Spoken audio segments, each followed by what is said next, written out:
São Paulo e Rio de Janeiro aumentaram os grupos de funcionários da saúde e idosos que podem ser vacinados contra a Covid. E você vai ver também. O mundo superou a marca de 100 milhões de casos da doença. Portugal avalia enviar pacientes para outros países. O Amazonas passou o Rio de Janeiro e agora é o estado com a maior taxa de mortalidade por Covid-19 no país. As reclamações sobre a falta de cobertura para os exames de Covid já representam quase a metade das queixas contra planos de saúde.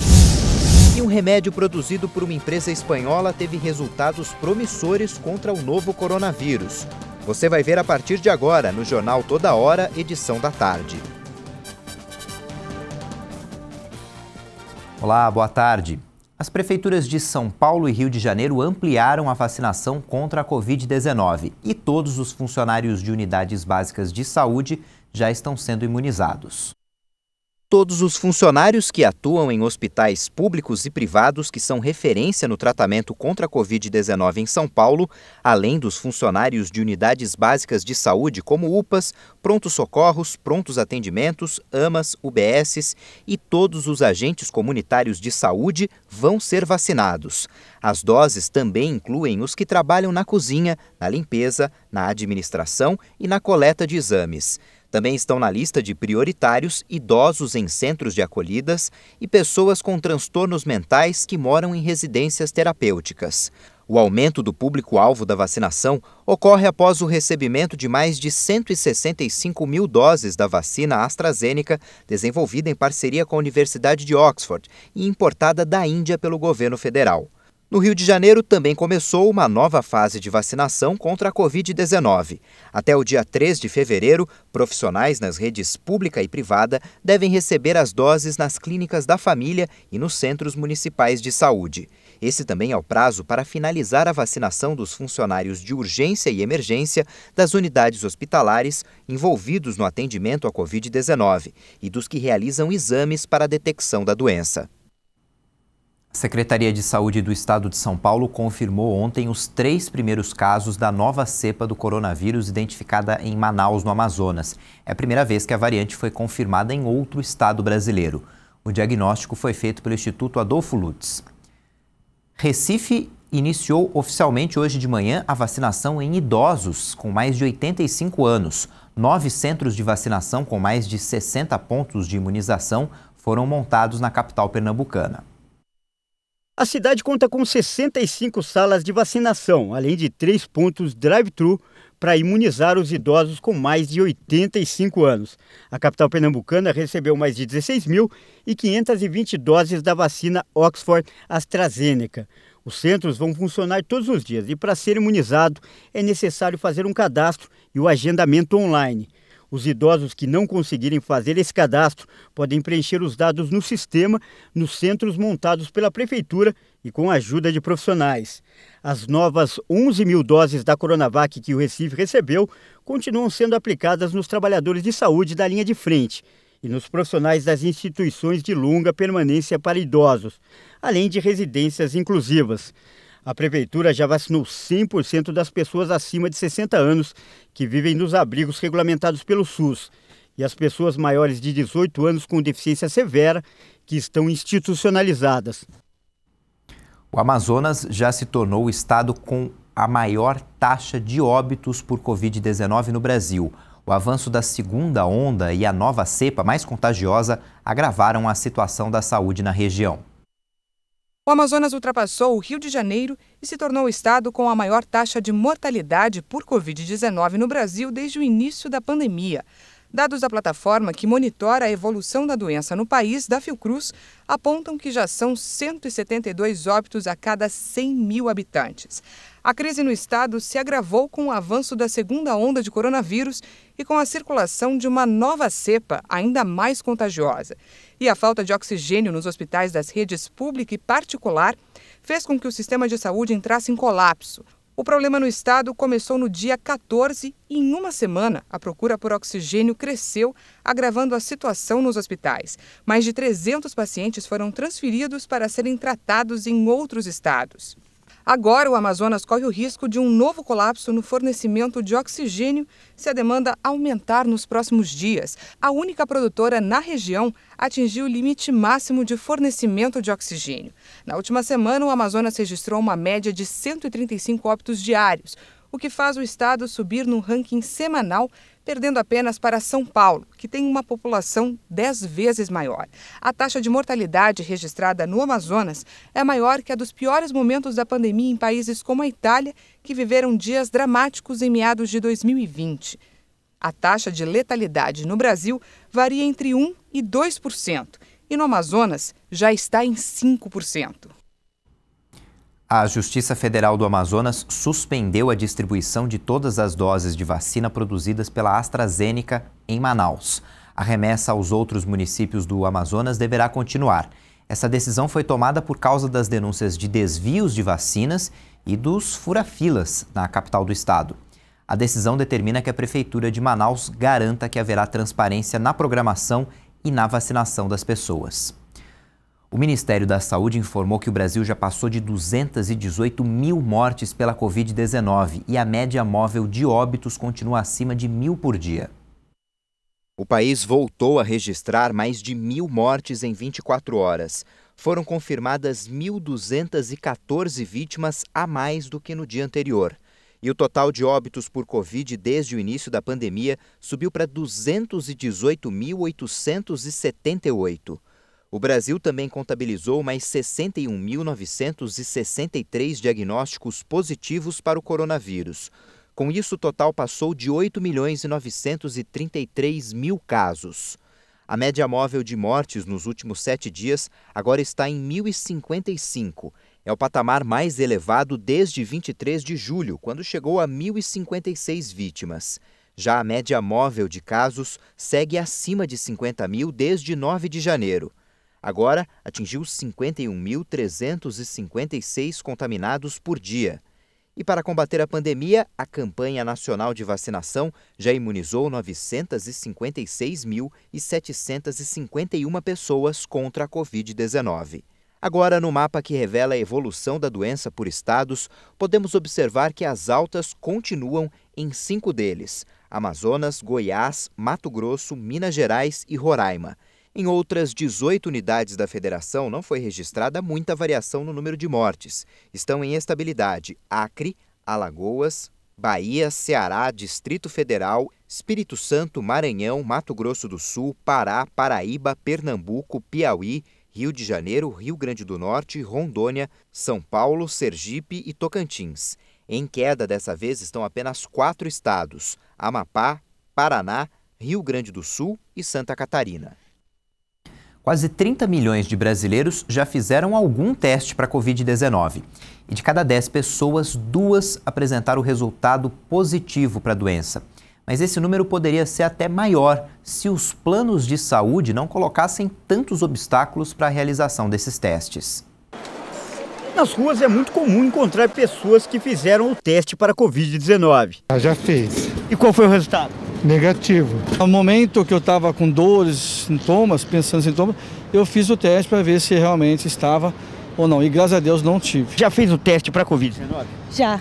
E o que deu? Positivo. E qual que foi sua reação ao receber essa notícia? Um choque, né? A gente fica assustado, a gente fica com medo, mas graças a Deus deu tudo certo. Agora, de qualquer forma, na sua opinião, qual que é a importância de fazer o teste e saber se está contaminado ou não? Para você evitar passar para outras pessoas, né? Você se isolar, porque a gente não tem que pensar só na gente. 11 meses depois do primeiro caso de Covid-19 ser confirmado oficialmente, já foram registradas milhares de mortes e milhões de contaminados no país. E ainda assim, muita gente nunca fez o teste. O senhor já fez o teste para Covid-19? Não. Por quê? Não tem acesso, né? Não tem acesso para todo mundo. O senhor tem plano de saúde? Não, não tenho. Para quem não tem plano de saúde é mais difícil pagar, por exemplo? Fica difícil? Com certeza, porque o dinheiro é difícil a gente conseguir, né, meu? O dinheiro realmente é escasso, né, meu? De acordo com a última pesquisa PNAD Covid do IBGE, até dezembro apenas 3% dos brasileiros tinham feito o teste para a Covid-19. E de cada 10 pessoas, 2 testaram positivo. Uma das maiores dificuldades é a exigência dos planos de saúde para autorizar a realização dos testes. A ANS estabeleceu requisitos para que o exame seja realizado, no entanto, muitos beneficiários não conseguem comprovar, não conseguem então preencher esses requisitos para que haja autorização. Além disso, há também o problema da falta de rede credenciada que permita a realização dos exames. O reflexo disso é que a falta de cobertura dos exames é a maior reclamação dos usuários de planos de saúde no ranking da ANS, a Agência Nacional de Saúde Suplementar. Elas representam quase metade das queixas. E bem atrás aparecem a ausência de rede credenciada e a falta de requisitos para a realização dos exames. A Érica enfrentou esse problema. Toda a família dela tem plano de saúde, mas quando ela e mais 3 pessoas tiveram sintomas da Covid-19, não conseguiram fazer o teste. Quando eu tive os sintomas, eu fui no médico e eles falaram que demorava tinha que ficar em casa 3 dias. Se estivesse com febre ainda, se a febre passasse, não precisava fazer o teste. Toda a minha família. E aí você não fez? Ninguém de casa, todo mundo já teve os sintomas. A gente vai no médico e eles falam, fica em casa. Se persistir o sintoma por 3 dias, você volta. É convênio. Ou seja, é difícil fazer o teste. É. A ANS determinou que a cobertura dos testes é obrigação dos planos de saúde. Quem precisar com urgência e encontrar alguma dificuldade pode até pagar para fazer e depois exigir da operadora o reembolso do dinheiro. Mas para isso é preciso atender a algumas exigências. Para realizar o teste RT-PCR, também conhecido como cotonete, basta um pedido feito por um médico. Para o exame sorológico, no qual é coletada uma amostra de sangue, é preciso que a pessoa esteja apresentando os sintomas da Covid há pelo menos 7 dias. Além disso, não ter resultado positivo anterior no teste RT-PCR. Casos de urgência, como gestantes e pessoas com risco de morte, devem ter o pedido atendido em até 24 horas.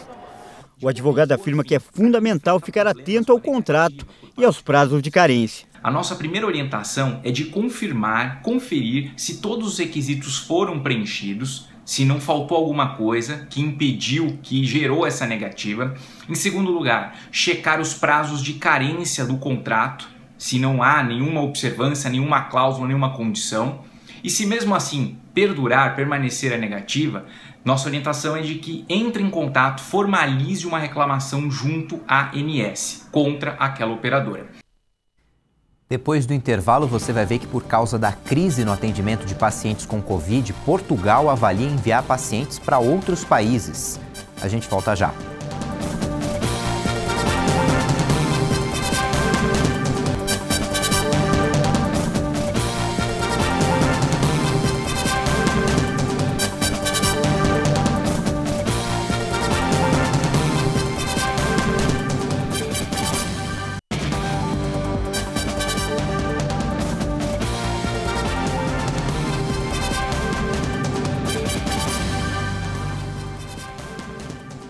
Por causa da pandemia, aumentou o número de brasileiros sem ocupação. Entre os meses de setembro de 2019 e setembro de 2020, 11 milhões e meio de trabalhadores perderam seus empregos. No total, o Brasil tinha mais de 70 milhões e meio de trabalhadores que atuavam no setor privado em setembro do ano passado, incluindo aí os formais, informais, empregadores e quem trabalha por conta própria, entre outros. Já no setor público, aconteceu o contrário. Nesse mesmo período, foram criados 145.400 postos de trabalho. O total de servidores em setembro de 2020 era de quase 12 milhões de funcionários. A partir de hoje, os beneficiários nascidos em dezembro, que já receberam a parcela do auxílio emergencial, já podem fazer os saques e também realizar transferências bancárias. São quase 2 bilhões e 300 milhões de reais destinados a esse pagamento. As transações podem ser realizadas também no aplicativo Caixa Tem, nas lotéricas e agências Caixa. Um estudo revelou que um antiviral espanhol pode reduzir quase que totalmente a carga viral do coronavírus. Por enquanto, ele foi testado em laboratório e em cobaias.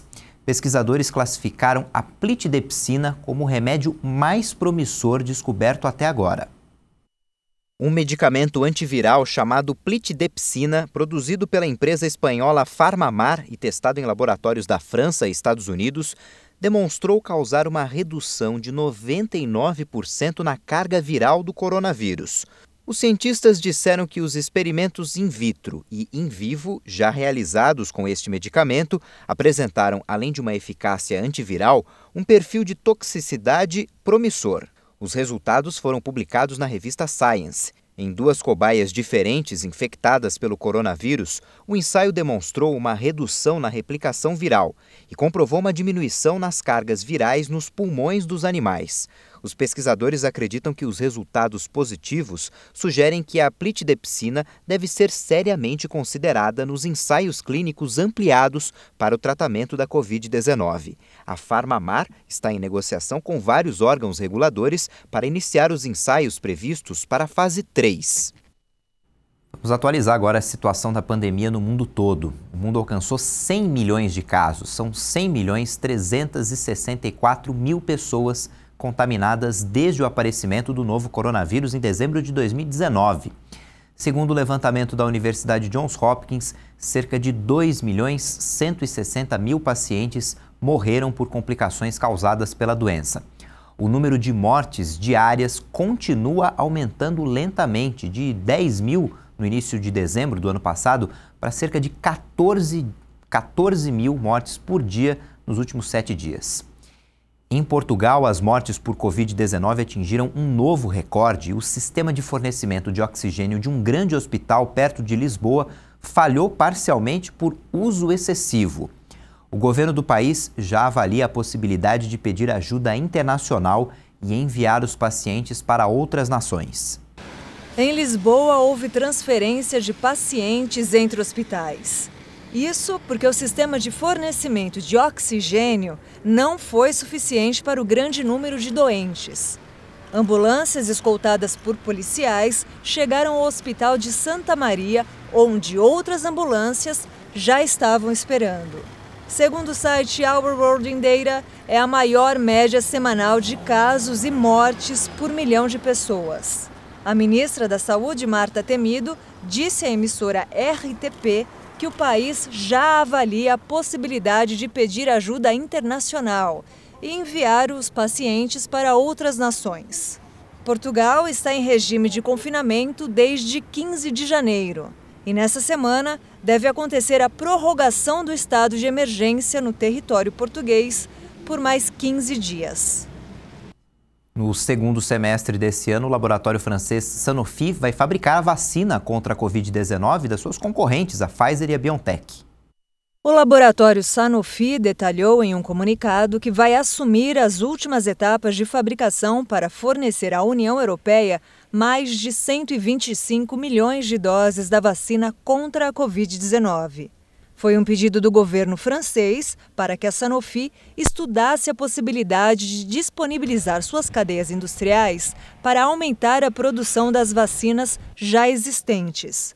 Ao mesmo tempo que irá auxiliar na fabricação da vacina das concorrentes, a empresa Sanofi continua a trabalhar em 2 imunizantes para reforçar a luta contra a pandemia. O seu principal projeto foi adiado para que melhore a eficácia do imunizante em pessoas mais velhas. Portanto, uma nova vacina da Sanofi deve ficar pronta apenas no final do ano.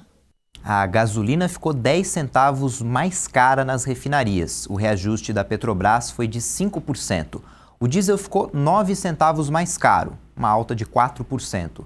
O preço varia de acordo com a cotação do dólar e do valor do petróleo, mas o repasse para o consumidor final depende de impostos e também depende de cada posto de combustível. O incêndio na Boate Kiss, no Rio Grande do Sul, completa hoje 8 anos. A tragédia que resultou na morte de 242 pessoas ainda está sem julgamento dos réus. Há 8 anos, a cidade de Santa Maria, no Rio Grande do Sul, não é a mesma. O incêndio na Boate Kiss marcou muito a vida dos moradores da cidade e comoveu todo o país. A tragédia, que aconteceu na madrugada de 27 de janeiro de 2013, matou 242 jovens, a maioria universitários, e ainda deixou 680 feridos. As vítimas foram asfixiadas pela fumaça tóxica liberada pelo fogo, que consumia a espuma de isolamento acústico do local, após um integrante da banda acender um sinalizador de uso externo. Além disso, a discoteca não contava com saídas de emergência adequadas e os extintores eram insuficientes. Apesar da gravidade do caso e do sofrimento causado a tantos familiares das vítimas, a justiça ainda não foi feita.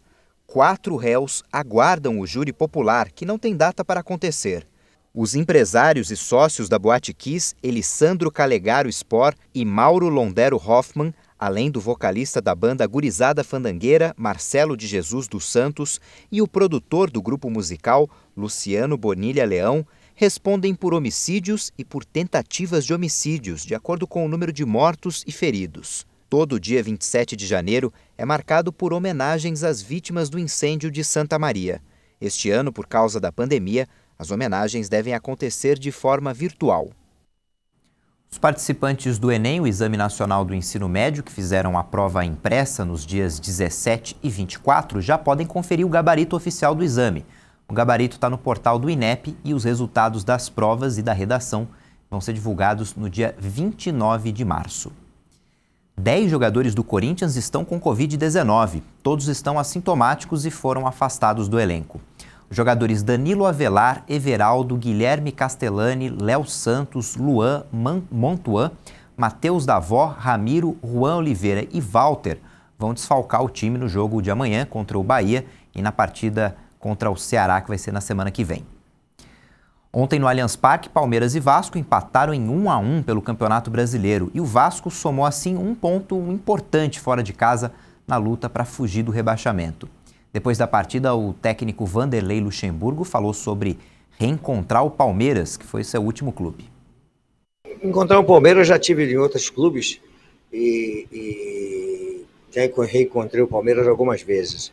Sair de um clube e ir para outro faz parte do futebol brasileiro, uma cultura do futebol. Tem uma equipe muito boa, com qualidade individual, né, muito forte, mas eu acho que nós tivemos assim, um jogo bom e poderíamos sair daqui com uma vitória. Era só acreditar, isso que eu quero que o Vasco acredite. Acredite que pode ganhar do Palmeiras fora de casa.